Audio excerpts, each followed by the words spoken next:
You're listening to It's Been a Minute from NPR. I'm Tracie Hunte. Over the past few years, I've started getting into a very particular kind of TV.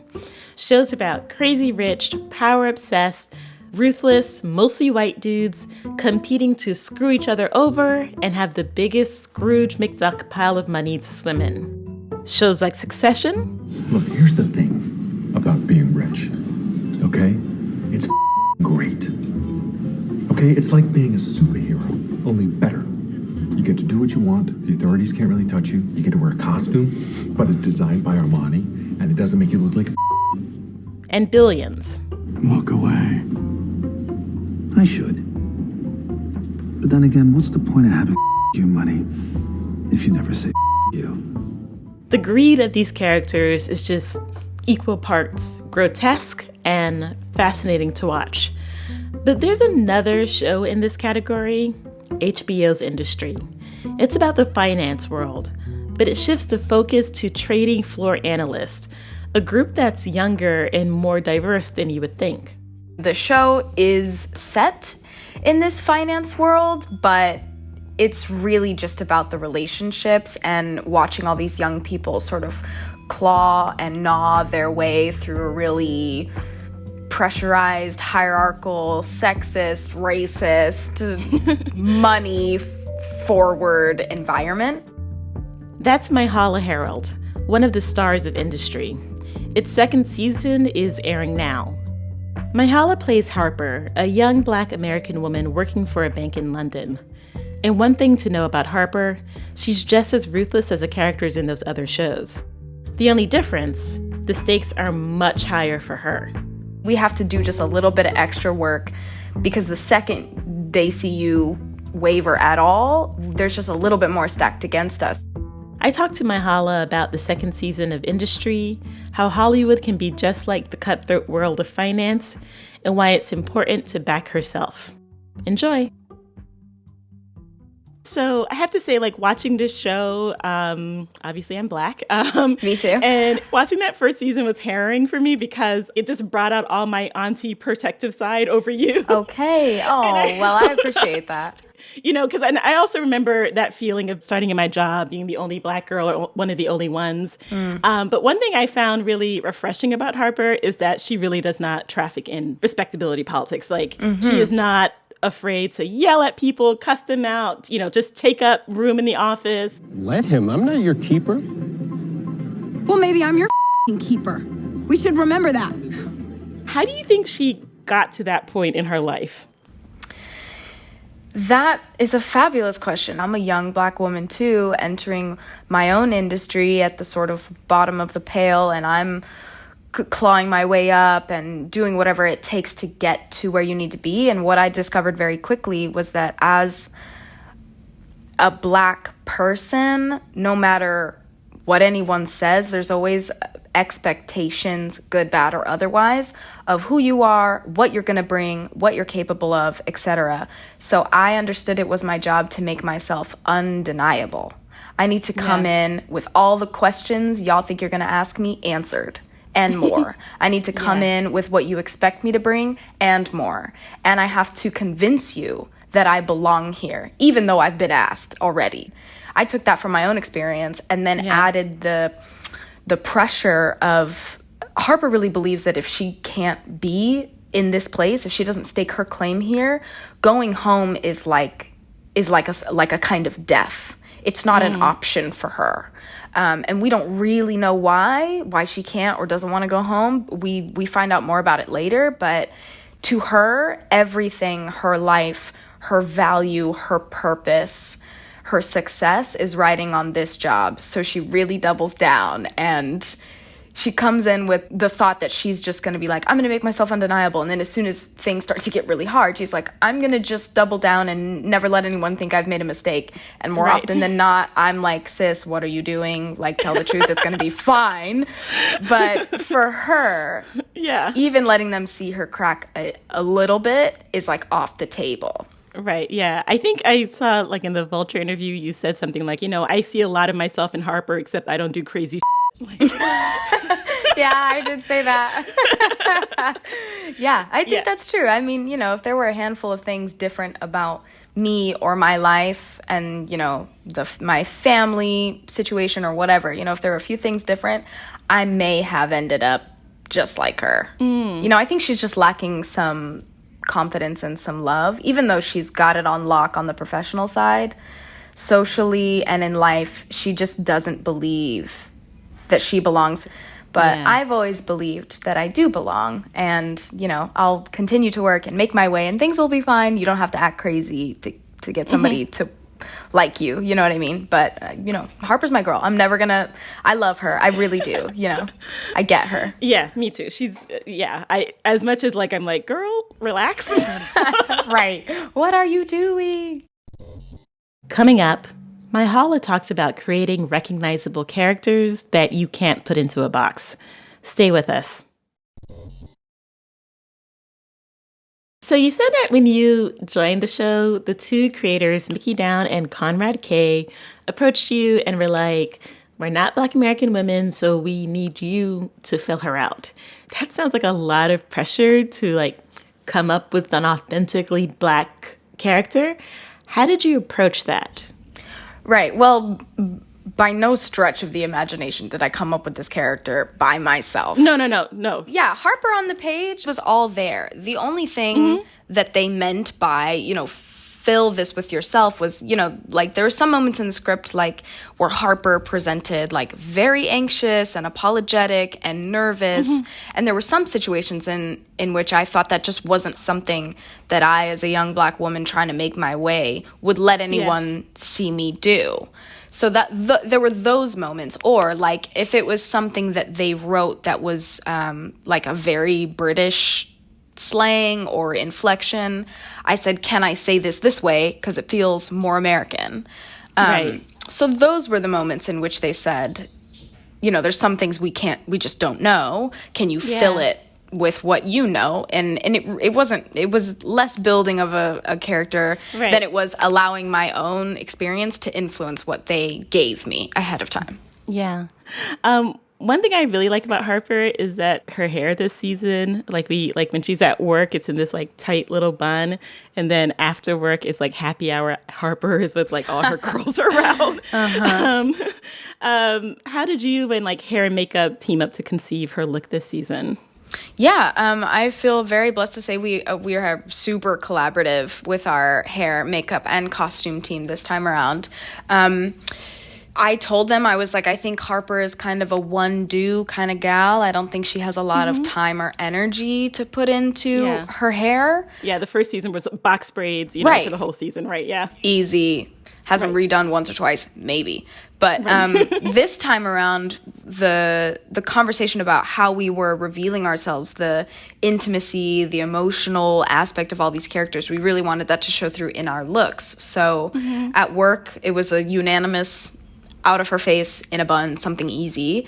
And then when she's away from work, we can bring in a little more texture just to show, who she is outside of work. Because we really didn't get a lot of that in the first season. So there's a little more freedom in the fro. It's relaxed.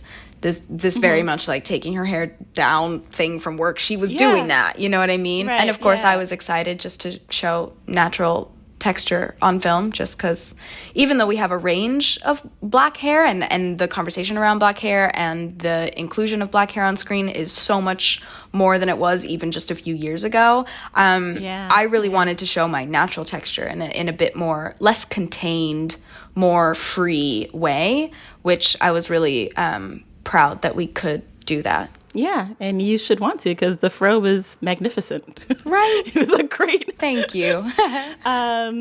So I feel like this is a really interesting time for Black women on TV.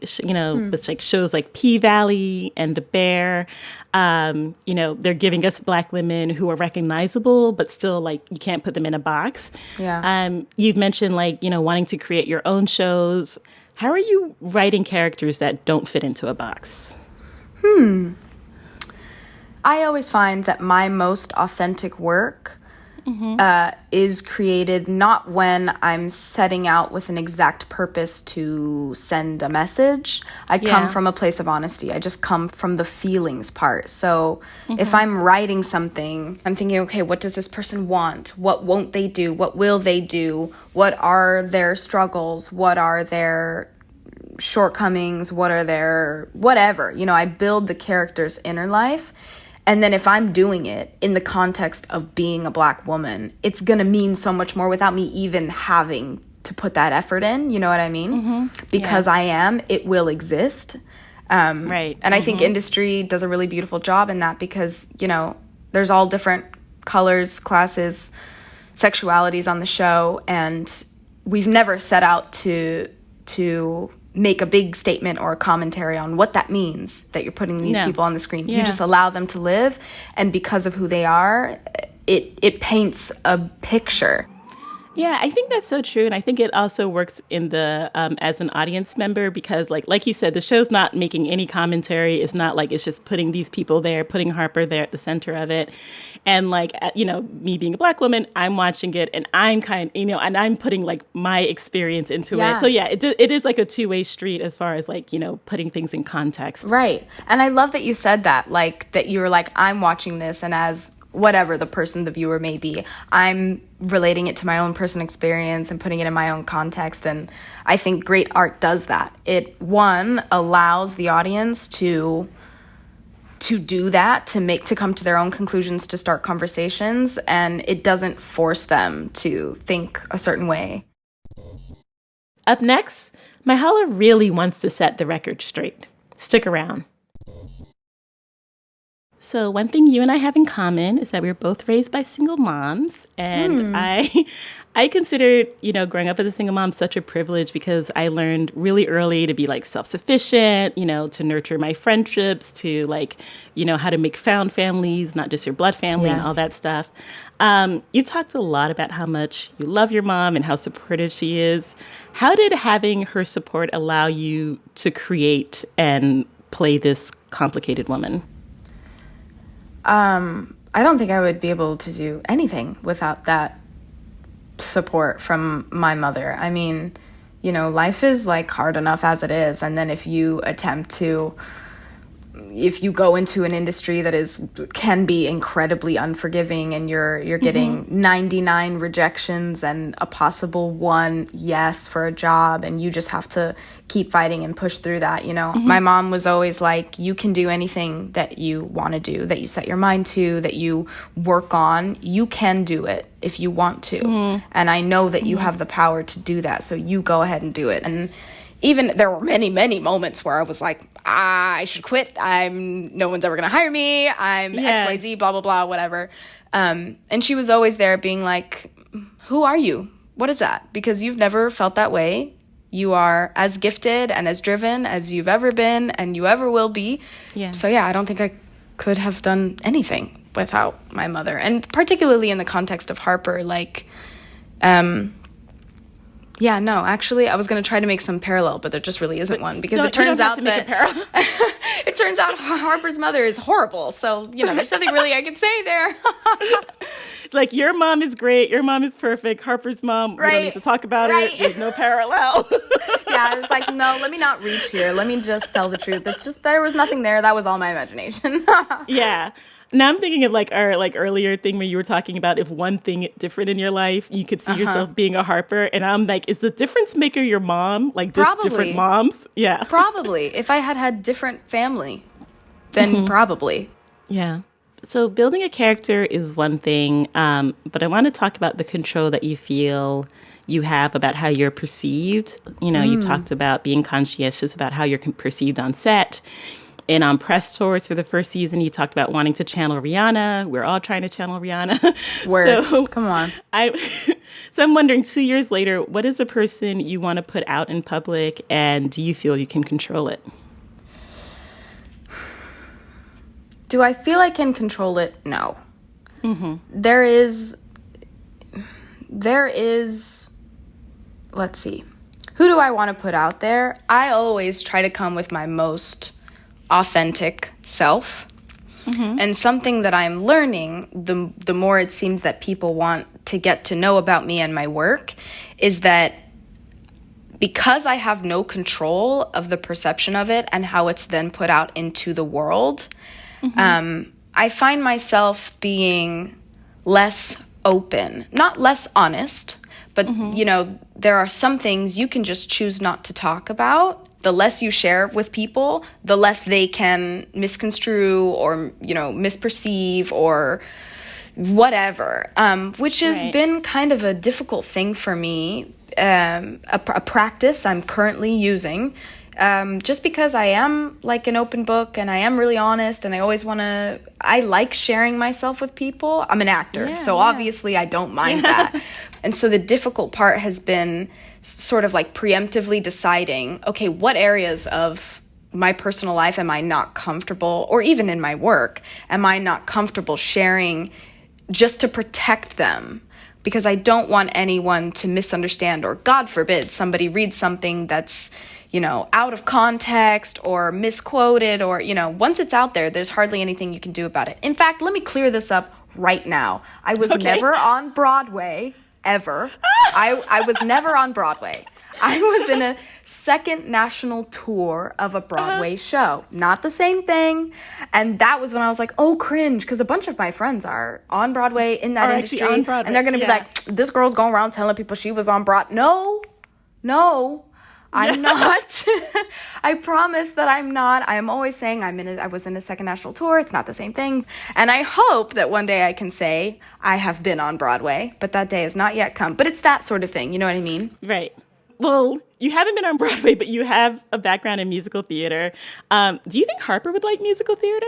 No, that's a hard no. I think not. It's too earnest and open-hearted, I think. Like... Okay, well, actually, you know, interesting possibility. My instinct said no, but then I also had a picture of her like I had this is like, you know, season 3 pitch scene possibility options right now. Her going to see something like Wicked and not expecting to like it and then being in tears by the end of it. I think that would be very interesting. You know what I mean? You know, there's like those hard people who like watch a rom-com and they're like, tears are streaming down their face. Maybe she's that kind of person. Yeah. But my instinct is no. But I don't know. I would love to see Harper go watch Wicked or something. Right? Like a London production or something. And then, something on the West End. Maybe like a client dragged her to it and like she's oh my God. Mickey, Conrad, if you're listening, season 3 pitch, we're going to the West End. Thank you so much for doing this. This is so much fun. I love talking to you. Thank you so much. It's been such a pleasure. I'm excited for my mom to listen. Yes. Thanks for having me. Thanks again to Myha'la Herrold. Season 2 of HBO's Industry is out now, and she stars in the new movie, Bodies, Bodies, Bodies. This episode was produced by Liam McBain and edited by Jessica Plachek. And of course, come back here for more It's Been a Minute on Friday. And for that, we want to hear the best thing that happened to you all week. Record yourself and email the file to us at ibam@npr.org. That's IBAM@npr.org. All right, until Friday, thanks for listening. I'm Tracie Hunte.